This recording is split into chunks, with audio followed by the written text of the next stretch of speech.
j'ai une fille handicapée, hein, trisomique. Donc depuis l'âge de 8 ans, c'est-à-dire depuis 1984, avec mon épouse et 3 autres couples, dans le premier IME où était Ève, on a déjà créé la première association de parents. Alors au départ, c'était bon, ben, pour ramener le maximum d'argent pour que les jeunes puissent faire des sorties. Et puis petit à petit, ça a été beaucoup plus loin, hein. J'ai jusqu'à, on va dire, jusqu'il y a 2 ans, hein, 2019, pour mes 70 ans, j'ai arrêté dans l'associatif au niveau du handicap. Donc j'ai créé pas mal de choses dans les différentes associations. Qu'est-ce que tu as fait concrètement pour aider les autres ensuite? Alors concrètement, bon, c'est aider à certaines personnes à faire certains dossiers. Quand il y a certaines familles où le papa est parti, on a aidé ben, la maman qui reste avec son enfant. Euh, voilà.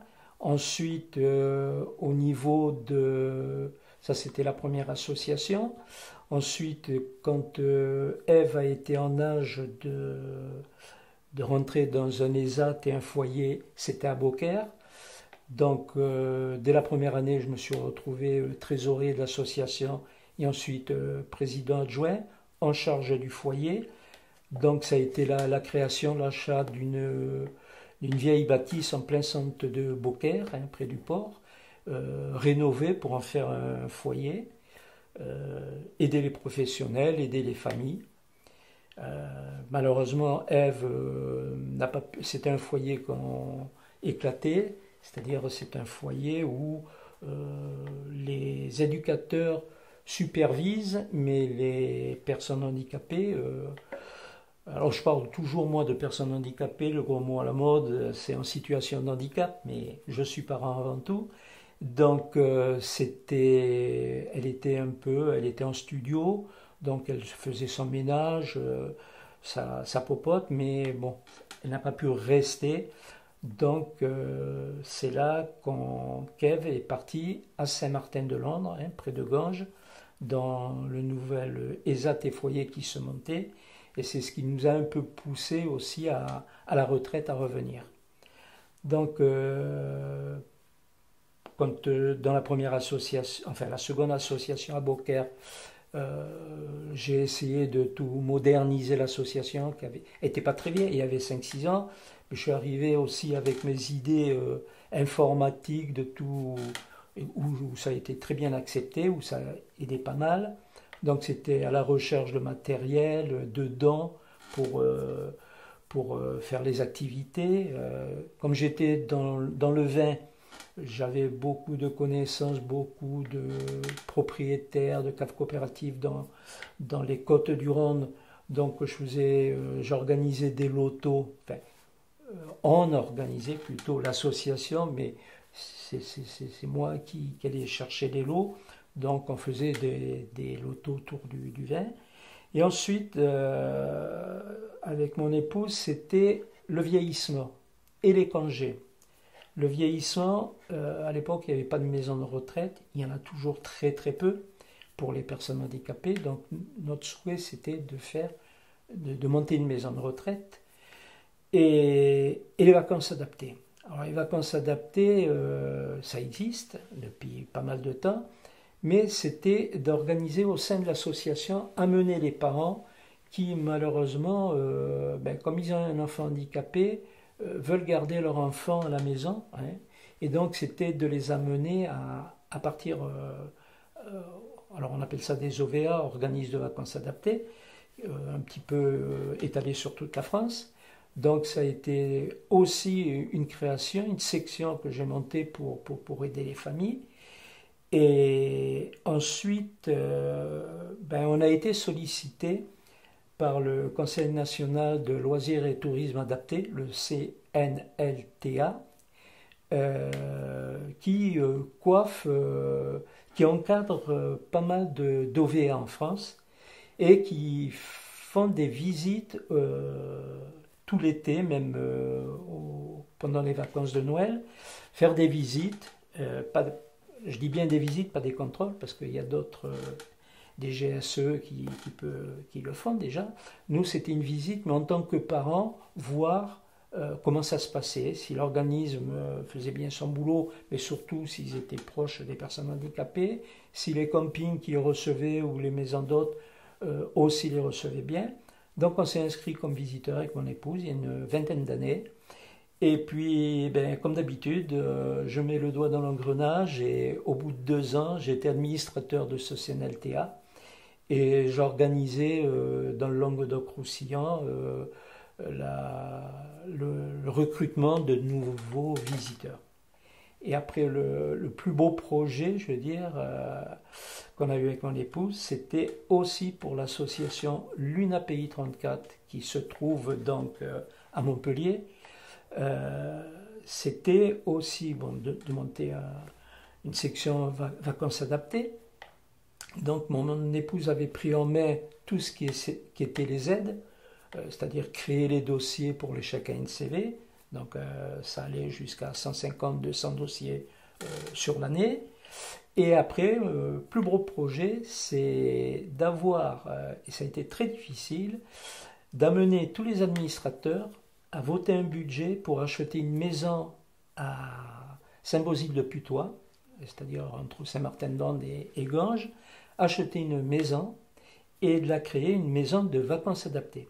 Parce que malgré les aides qu'on peut amener, financières, certains de nos jeunes ou moins jeunes ne peuvent pas partir en congé ou partent tous les 3 ou 4 ans. Donc c'était que ceux qui financièrement ne pouvaient pas partir en OVA puissent aller au moins quelques jours dans cette maison.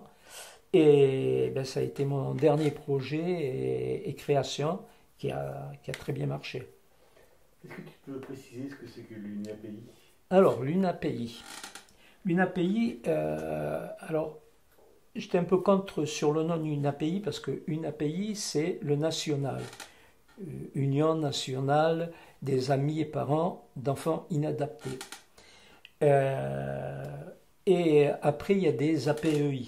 Donc ça, c'est en local. Les URAPI, c'est régional. UDAPI, c'est départemental. URAPI, c'est régional. Et après, il y a le national. Les UDAPI et les URAPI, ce ne sont que des bureaux. Donc quelques réunions dans l'année pour rassembler les éléments d'un côté et d'un autre et les faire remonter à Paris. Les APEI, c'est gestionnaire. Donc sur Montpellier, il y avait trois associations, l'APEI de Montpellier, l'APEI Fonds-Trouvé, puis la troisième qui était un peu moins importante. Donc on a commencé déjà Fonds-Trouvé où ma fille était et où je me suis retrouvé administrateur en 2006. On a fusionné avec l'APEI de Montpellier. Quelque temps après, on a repris la troisième association. Et il y a 4 ans, on a aussi récupéré l'APEI de Frontignan. Et on est devenu une API 34. Alors ça porte un peu à confusion, une API, parce que moi qui me suis bagarré pendant des années, parce que j'étais aussi le responsable de l'opération Brioche pour tous les roues, enfin au niveau de l'association de Montpellier, je disais à chaque fois, l'argent que l'on récolte ne monte pas au national, ça reste en local, c'est utilisé localement pour les personnes handicapées du coin. C'est pas comme certaines associations où ça monte à Paris, puis ça redescend ou ça redescend pas. Et donc, quand on a pris la décision un peu à mon encontre, mais ça s'est fait quand même, la majorité, là, on a décidé de s'appeler UNAPI 34, puisque c'était l'héros. Voilà. Donc, le dernier projet, ça a été cette maison de vacances.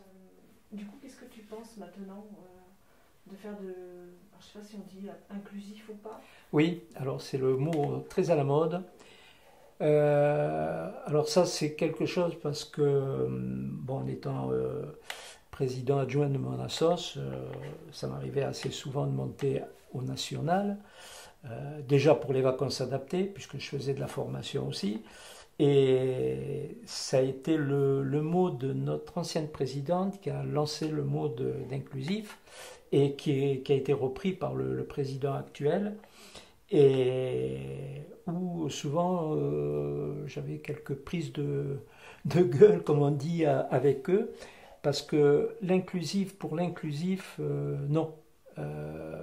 Imposer qu'ils aillent à la primaire, dans un collège et tout, et être mis à l'écart, c'est pas bon. Il faut qu'après il y ait un montage. C'est le cas de notre IME, alors j'ai encore notre, de l'association, je suis dans l'association, où il y a un partenariat avec l'IME et IMPRO, avec le collège, avec les écoles de l'UNEL. Il y a un très très gros partenariat. Alors là, on peut faire de l'inclusion, parce que déjà, nos professionnels combattent avec la direction des écoles et du collège à avoir les budgets, d'accord? À avoir un budget pour qu'il y ait quelqu'un qui accompagne la personne handicapée. Donc, voilà. Imposer, comme ça se passe dans certaines villes ou villages où on impose tant de personnes handicapées, ils n'ont pas les moyens, même avec la meilleure des volontés, ça ne marchera pas.